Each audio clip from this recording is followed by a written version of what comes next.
Hello beloved people, welcome to my channel. In this video, I want us to look at what God's original plan for humanity was, even as He went ahead to create us in the Garden of Eden. We will also be looking at how God planned to execute His plan for humanity. All this, before Satan eventually proceeded to attack humanity in the garden, leading to the fall of mankind, and the total ruin of God's original plan for man. Now, in order for us to understand God's original plan, we have to answer two very fundamental questions. The first one is why God created us, and the second one is how God purposed to use us for His agenda. So why did God create us as human beings to begin with, and what was His plan for us at creation? In order to understand this, we have to first of all understand why God created the angels, who are the spiritual life forms that occupy the kingdom of heaven. When God created the universe at the dawn of time, He created a universe that contained two forms of existences inside it. These are the spiritual existence that is invisible and intangible to us, and the physical existence that is visible and tangible to us.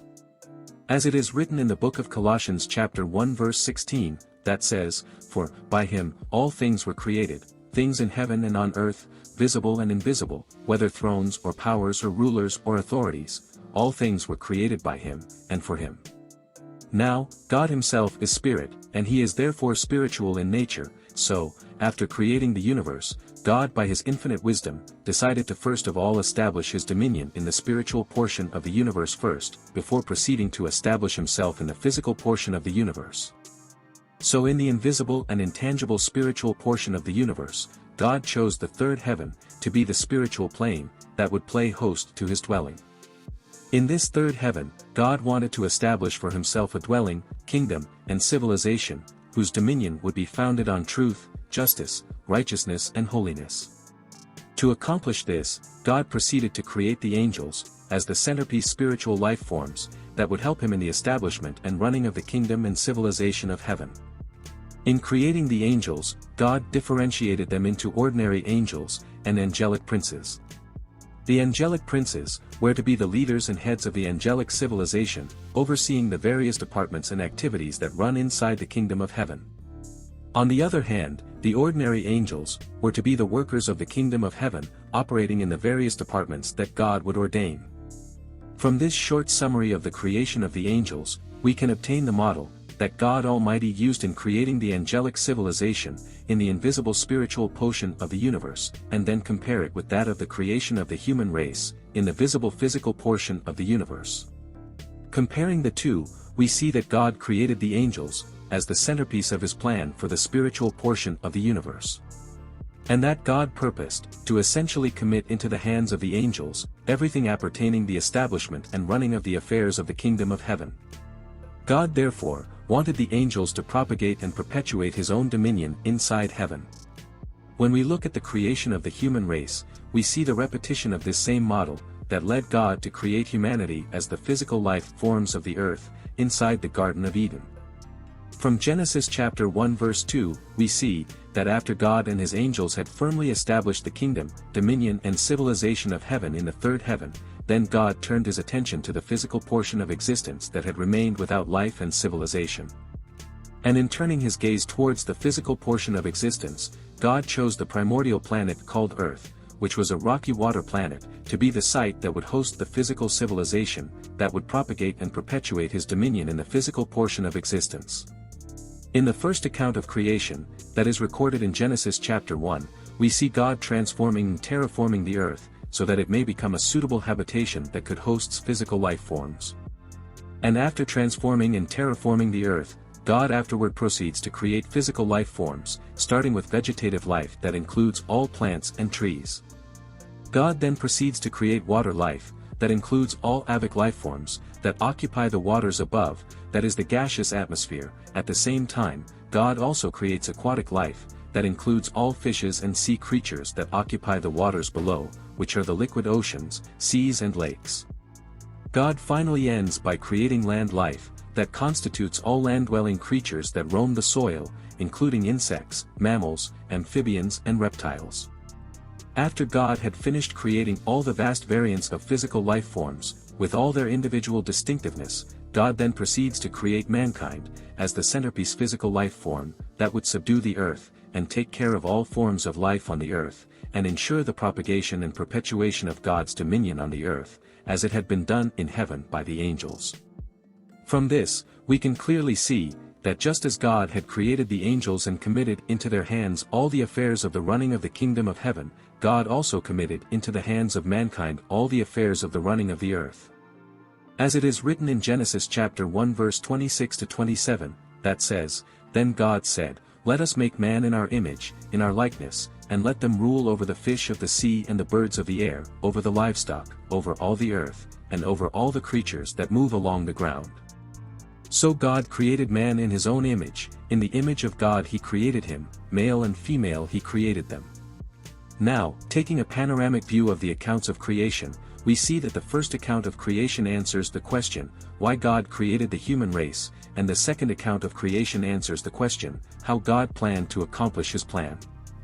From the first account of creation, we have seen that God created the human race, with the sole purpose of committing the earth into their hands, so that through them, God may establish and perpetuate his dominion on the surface of the earth, just as he had used the angels to establish and perpetuate his dominion inside heaven. And we have seen, that God committed into the hands of mankind, all the earth and everything he had created inside it. Hi there, hope you are enjoying the video. If this is your first time to encounter this channel, I ask you to please subscribe to the channel, press the bell notification, so that you may be alerted each time we upload new videos. Also, don't forget to like, comment and share the video, so that the YouTube algorithm may recommend the video to more people. Thank you in advance. Now, I want us to venture into the second account of creation, so that we can see, how God purposed to accomplish the establishment and the perpetuation of his dominion on the earth, using the human race. Now, in the case of the angels, who are spiritual life forms, God had gone ahead to establish through them, a forever enduring kingdom and civilization, whose dominion is founded on truth, justice, righteousness and holiness, in the spiritual and visible portion of the universe. And God wanted to accomplish the same fit, in the physical visible portion of the universe, through the human race. But how was this to happen? If you look at the entire setup of the second account of creation, then you'll see, that God created mankind from the dust of the earth, and breathed into his nostrils, making him a living and breathing creature. After the creation of mankind, God then placed the human beings inside the Garden of Eden, which was a physical paradise. In the Garden of Eden, God would bring the living creatures that he had created to mankind, so that Adam may name them and take care of them. The Garden of Eden was created as a dwelling for the human race inside the planet Earth, just as God had created the temple to be his dwelling inside heaven. The Garden of Eden had the tree of life in its center, and it had a river flowing from it that split into 4 headwaters. The 4 rivers, that sourced themselves from inside the garden, were the Pishon, the Gihon, the Tigris, and the Euphrates. This entire setup, of a river flowing from the center of the garden, where the tree of life was, and then splitting into 4 headwaters, that flowed out of Eden, and over the entire earth, is an exact replica of the spiritual paradise, that God had established inside heaven. Where, the tree of life stands in the center of God's paradise, and then it supplies the living waters to the rest of heaven, in the form of rivers that flow throughout heaven. Also, inside the Garden of Eden, was the tree of the knowledge of good and evil, which God had placed in the center of the garden, and whose fruits, God commanded Adam and Eve not to eat. Now, from this brief summary of the second creation account, we can draw the roadmap of God's original plan for mankind, and go ahead to see how this plan of God was to be executed on the earth, leading to God's dominion on earth, being established by mankind. In these regard, the 2 trees in the center of the Garden of Eden, which are the tree of life, and the tree of the knowledge of good and evil, are the ones that reveal the story of how God's original plan for mankind was supposed to play out. Let us unravel the hidden mysteries surrounding these 2 trees, so that we can understand how God's original plan was supposed to work. When God had placed the tree of the knowledge of good and evil in the center of the Garden of Eden, he went ahead to command Adam and Eve not to eat the fruit of that tree, or else they die. The reason why God issued this command was to prevent mankind from partaking of the fruit of the knowledge of good and evil, because mankind was simply not ready to partake of that fruit. In order to understand the significance of the fruit of the knowledge of good and evil, we have to recall the concept of good and evil, which I placed in my previous video. In that video, we saw that God created human beings as sentient and self-aware creatures, that were capable of expressing independent intelligent thought and action. These capabilities of sentience, self-awareness, and independent intelligent thought and action, are the ones that form human free will, which gives humanity the ability to choose between good and evil. For human beings, unlike the angels, have free will. God's angels may be sentient and self-aware, but they lack the capability of expressing independent intelligent thought and action, for they were designed to carry out all the thoughts and intentions of God Almighty. Like I have said, human beings were not ready for this capability of free will, and that's why God intentionally suppressed and deactivated that capability inside mankind at creation. But why was mankind not ready to have this capability activated in them, at the garden? This was because, in the Garden of Eden, humanity was a literal blank slate, and they did not know anything about anything, leave alone knowing good and evil. At this early stage, human beings were like an AI computer, that is fully operational with a working operating system, but without any data to crunch or instructions to execute. Therefore, God who is good, wanted to teach and indoctrinate the human race first, regarding all matters goodness, before allowing them to partake the fruit that would enlighten them regarding good and evil.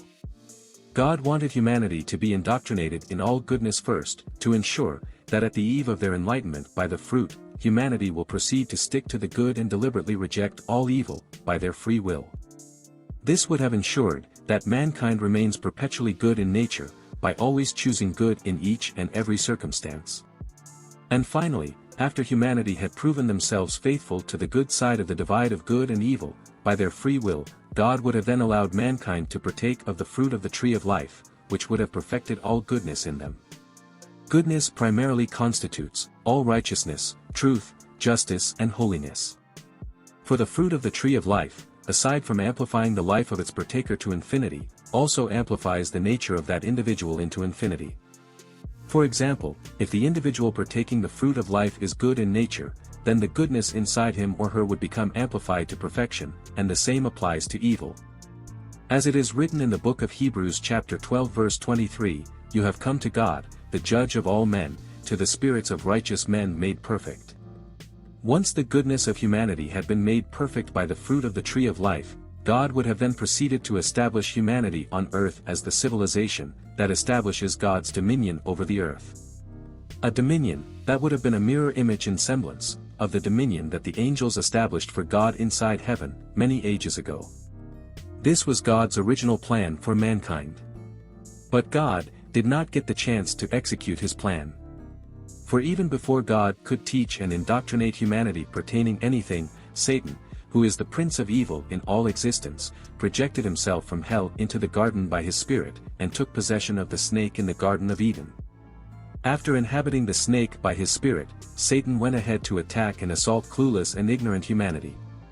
Satan, speaking through the snake, tempted the woman Eve to sin in disobedience to God's command, by eating the forbidden fruit of the knowledge of good and evil.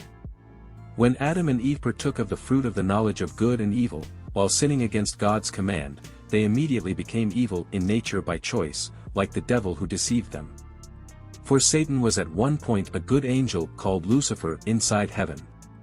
And he had been good for many billions of years, but at some point, Lucifer deliberately adopted evil over good, and he metamorphosed to become Satan, the agency of evil in all of existence. So at the fall in the garden, human beings became naturally evil like Satan, and for this reason, all human beings naturally choose evil over good, whenever they are confronted with the choice. Thanks for watching. In the next video, I will look at the fall of mankind in the Garden of Eden, and how Satan conquered humanity, shifting them into the evil dark side, where Satan is exalted as prince and God, therefore, effectively stealing the dominion, authority and rulership over the earth, that God had handed to mankind. See you then. Shalom. Maranatha.